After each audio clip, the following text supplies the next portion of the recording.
how college admissions got so fucked. Assuming you haven't been living under a rock for the past few admission cycles, you know that the college admissions process is God's curse on mankind, and probably one of the most stressful times in some people's lives. From buying a library at an Ivy League to paying $250,000 for an advisor to curate your entire high school experience, getting into a good college has become more of a rigged lottery than anything else. In this video, I'm going to dissect exactly what's wrong with college admissions now and what happened for us to get here. Let's talk about where it all started. The first known university in the world takes us to Fez, Morocco, with the University of Al Qurayn. Founded by Fatima al-Fihri in 857, the story goes that Fatima was the daughter of a wealthy merchant and, along with her sister, vowed to build a mosque for her community. In the early Islamic age, mosques were used for more than just religious services and doubled as educational centers. This mosque quickly became a hub of learning, attracting scholars from across the Muslim world and beyond. Although most of those who studied there were originally Muslim scholars, the mosque was so well renowned that even Christian scholars, such as Pope Sylvester II, visited to study. Back in the Islamic age, admission into the school was based on a student's proficiency in key subjects such as Arabic, Islamic law, and theology. Now, it has become a state school in Morocco and has slightly deviated from its original religious founding. The birth of Harvard. As more universities popped up throughout the years, they eventually spread west, with the creation of New College in 1636, which, 3 years later, was renamed Harvard College. It was originally founded with the intention to train new clergymen. In the 1800s, though, admissions into Harvard saw a significant shift, as the university became privatized and financially independent from state funding. By the 1830s, the Board of Overseers transitioned from politicians and ministers to Harvard alumni from Boston's upper-class business and professional community. This era marked a period of substantial financial growth for Harvard, which outpaced other American colleges at the time. Admissions increasingly reflected the social ambitions of parents seeking the institution's prestigious social advantages for their children. To this day, we can see remnants of the elitism that marked Harvard's early history. Reforms. In the mid-20th century, Harvard president James Bryant Conant sought to reestablish the university's dominance in creative scholarship and research. Believing that higher education should be accessible to the talented rather than reserved for the wealthy, Conant developed programs to identify, recruit, and support gifted students. In 1943, he called for a comprehensive revision of Harvard's undergraduate curriculum to emphasize general education. This led to the report, which he published in 1945, which profoundly impacted American education by defining the role of general education at both secondary and college levels. Modern day. Today, the college admissions landscape is a far cry from the days of Fatima al-Fihri or James Bryant Conant. The process has become a high-stakes game where students and their families are willing to go to extreme lengths to secure a coveted spot at a prestigious institution. It isn't just about academic excellence anymore, it's about crafting the perfect narrative, often with a price tag to match. So let's talk about the components that go into modern-day college admissions. Standardized testing. One of the most controversial aspects of modern college admissions is standardized testing. Originally intended to level the playing field, tests like the SAT and ACT have become major sources of stress and inequality. Wealthier families can afford extensive test prep services, giving their children a significant advantage. These services, which include private tutoring, specialized courses, and even retake strategies, are often out of reach for lower-income students, exacerbating the gap in college readiness and opportunities. Take a look at this graph of SAT scores versus family income. Surprise, surprise, as the family's income goes up, the average combined SAT score follows. Despite standardized testing's goal of allowing the academically gifted to compete for spots in top universities, it has just become another area where the wealthy can buy an advantage. Moreover, the pressure to perform well in these tests can lead to intense stress and anxiety among students. The test optional movement, where some schools do not require standardized testing for admissions, has begun gaining traction. Institutions adopting this policy argue that test scores do not fully capture a student's potential, and that other factors such as high school performance and personal achievements should be considered more heavily. Although this policy became prominent during COVID, top universities such as Dartmouth and MIT have already reinstated their test mandatory policies. Modern elitism. The influence of wealth and legacy remains today. The infamous college admission scandal, Operation Varsity Blues, exposed how far some families would go to secure a spot for their children, including bribery and fraud. Wealthy parents paid serious cash to guarantee their kids' entry into top-tier schools, turning the process into an auction rather than a merit-based system. Rick Singer, the mastermind, ran a side door scheme, bribing coaches to falsely designate students as athletic recruits and arranging for test scores to be altered. The parents of these children paid anywhere from tens of thousands to millions of dollars to ensure their children got into elite schools like Stanford, Yale, and USC. The scandal revealed how far the scales had tipped in favor of the wealthy, allowing them to rewrite reality and transform their kids from average students into top-tier applicants overnight. Legal repercussions for Operation Varsity Blues were swift, with charges against dozens of parents, coaches, and administrators. In the wake of the scandal, universities promised reforms, but the damage to public trust was done. It highlighted the need for a more transparent and equitable admission system, one that truly rewards talent and hard work, not just the ability to pay for an edge. Legacy admissions, where children of alumni are given preferential treatment, continue to perpetuate the cycle of privilege. It's as if having a last name that rings a bell with the admissions office magically boosts your chances. Imagine working your butt off to get a perfect grades and stellar extracurriculars, only to lose out to someone whose biggest achievement is being born into the right family. At many top institutions, a significant percentage of each incoming class consists of legacy students. These practices raise serious questions about fairness and meritocracy in higher education. Although universities often defend legacy admissions by arguing that alumni donations support the institution, critics argue that this perpetuates inequality and limits opportunities for deserving students from diverse backgrounds. And then there's the whole game of donations. We've all heard the jokes about building a library to get your kid in, but the reality isn't too far off. Wealthy families making hefty donations to secure a place for their child isn't just an urban legend, it's a documented reality. These donations can come in the form of new buildings, endowed chairs, or even substantial funds for research programs. It's a win-win for the university, which gets a financial boost, and the family, whose child gets a golden ticket in.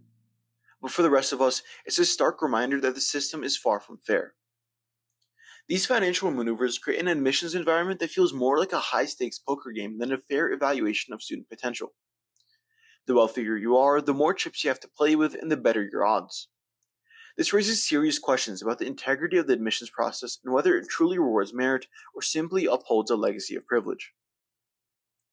The pressure on students. The pressure on students today is immense. The quest to build a standout application has led to a culture where extracurricular activities, volunteer work, and even entrepreneurial endeavors are meticulously curated. High school students are encouraged to participate in a wide array of activities, often leading to overscheduled lives and burnout. This not only takes a toll on mental health, but also raises the stakes to an almost unattainable level for many. The myth of the perfect application is pervasive, creating an environment where students feel they must excel in every possible area to have a fighting chance. This pressure is exacerbated by social media, where students often showcase their achievements, leading to a culture of comparison and competition. The focus on building a flawless application often overshadows the intrinsic value of learning and personal growth. Extracurricular activities have become a battlefield of their own. It's no longer enough to simply be a member of a club or a team. Students are expected to hold leadership positions, win awards, and demonstrate exceptional talent. This has led to a phenomenon where students join numerous clubs, sometimes with little genuine interest, just to pad their resumes. The same applies to community service. What was once a heartfelt contribution to society has now become a checkbox on an application form, often driven by the need to accumulate hours rather than a true desire to help. Academics are no less competitive. Advanced placement courses, international baccalaureate programs, and honors classes are seen as essential for a strong application. Students load up on these challenging courses to impress admissions officers, often sacrificing sleep and mental well-being. The pressure to maintain perfect grades and achieve high standardized test scores can lead to anxiety, depression, and other mental health issues. The environment created by this relentless pursuit of academic excellence is anything but healthy. Parental expectations add another layer of stress. Many parents, with the best intentions, push their children to excel, sometimes projecting their own aspirations onto them. The narrative of getting into a good college as the only path to success creates a narrow definition of achievement. This pressure can strain family relationships and leave students feeling trapped in a cycle of high expectations and fear of failure. The application process itself is a significant source of stress. Crafting a perfect personal statement, securing glowing letters of recommendation, and navigating the complexities of financial aid can be overwhelming. The sheer volume of work required to apply to multiple schools can feel like a full-time job, leaving little time for relaxation or personal interests. The competition is fiercer than ever, with acceptance rates at colleges hitting record lows. Each year, schools receive more applications, but their capacity remains the same. This hyper-competitiveness means that even students with stellar profiles face uncertainty. As a result, college admissions have become more of a lottery than anything else. The pressure on students today is unprecedented, driven by the myth of the perfect applicant and exacerbated by social media, parental expectations, and the sheer competitiveness of the process. This relentless pursuit of perfection often comes at the cost of mental health and personal well-being, highlighting the urgent need for a more balanced and humane approach to college admissions. Systemic inequities. Even in our modern day, systemic inequities in the college admissions process remain. Students from underrepresented backgrounds often lack access to the same resources and opportunities as their more affluent peers. This disparity begins early and is perpetuated throughout their educational journey, making the playing field far from level. One of the most significant factors contributing to systemic inequities is the disparity in funding between public and private schools. Public schools in low-income areas often face budget cuts and lack the resources to offer advanced placement courses, honors programs, and extracurricular activities that bolster college applications. These schools may struggle to provide basic educational materials, let alone the specialized programs that more affluent schools take for granted. As a result, students in these underfunded schools start at a disadvantage, missing out on opportunities to showcase their academic potential. Access to college counseling is another critical area where inequities manifest. In many under-resourced schools, the student-to-counselor ratio is so high that individualized guidance is nearly impossible. Counselors are overwhelmed with large caseloads, leaving little time to assist each student with college planning, application processes, or financial aid navigation. In contrast, students in affluent schools often have access to dedicated college counselors who can provide personalized support, and even private college advisors who can curate every aspect of their application. The cost of standardized testing and test preparation further widens this gap. Like we mentioned earlier, wealthier families can afford significant advantages for their children. These advantages can improve scores dramatically, but they are often out of reach for lower income students, who may only be able to afford the test itself, if that. The result is a significant disparity in standardized test scores, which are still a major factor in college admissions decisions, despite the growing test optional movement. Extracurricular opportunities also play a crucial role in college admissions, and here too, inequities are stark. Students from wealthier backgrounds often have the means to participate in a wide range of activities, including sports, arts, volunteer work, and internships. In contrast, students from low-income families may need to work part-time jobs to support their households, leaving little time for extracurricular activities. Even if they are involved in activities, they might lack the resources to pursue them at a highly competitive level. The cost of college applications and the admissions process itself can be prohibitive for many families. Application fees, travel costs for campus visits, and the expenses associated with submitting multiple applications can add up quickly. For many low-income students, these costs can be a significant barrier, limiting the number of schools to which they can apply and potentially missing out on a better fit or more generous financial aid packages. Affirmative action policies have been implemented to address some of these disparities and promote diversity in higher education. However, these policies are often met with resistance and legal challenges, with critics arguing that they constitute reverse discrimination. Despite these efforts, the playing field remains uneven. Affirmative action alone cannot compensate for the vast inequities in educational opportunities that begin long before the college application process. First-gen college students face additional challenges. Without parental guidance from those who have navigated the college process themselves, these students often have to figure out the complex admissions landscape on their own. This lack of mentorship and support can make the process even more daunting and inaccessible. Racial and socioeconomic disparities also intersect, compounding the disadvantages faced by students of color and those from low-income families. Historical and systemic racism has led to persistent inequalities in educational opportunities, access to resource, and overall support. These systemic barriers make it more difficult for students from marginalized communities to compete on an equal footing with their more privileged peers. Addressing systemic inequities in college admissions requires comprehensive reforms. This includes increasing funding for public schools, providing more accessible and affordable test preparation, and ensuring equitable access to college counseling and resources. Colleges and universities must also continue to evaluate and refine their admissions practices to ensure they are genuinely inclusive and reflective of students' diverse backgrounds and experiences. The current system, with its deep-rooted inequities, highlights the urgent need for a more equitable approach to college admissions. By recognizing and addressing these systemic barriers, we can work towards a process that truly rewards talent and potential, providing all students with the opportunity to succeed regardless of their background. Looking ahead, the future of college admissions. So what does the future hold for college admissions? The current landscape's challenges and inequities have prompted a call for reform, with various approaches being explored to make the process fairer and more accessible. Holistic admissions. Colleges are increasingly adopting holistic review processes, which consider factors beyond test scores and GPAs, such as personal essays, letters of recommendation, and extracurricular activities. This approach aims to evaluate the whole student, recognizing their unique strengths and experiences. The test optional movement.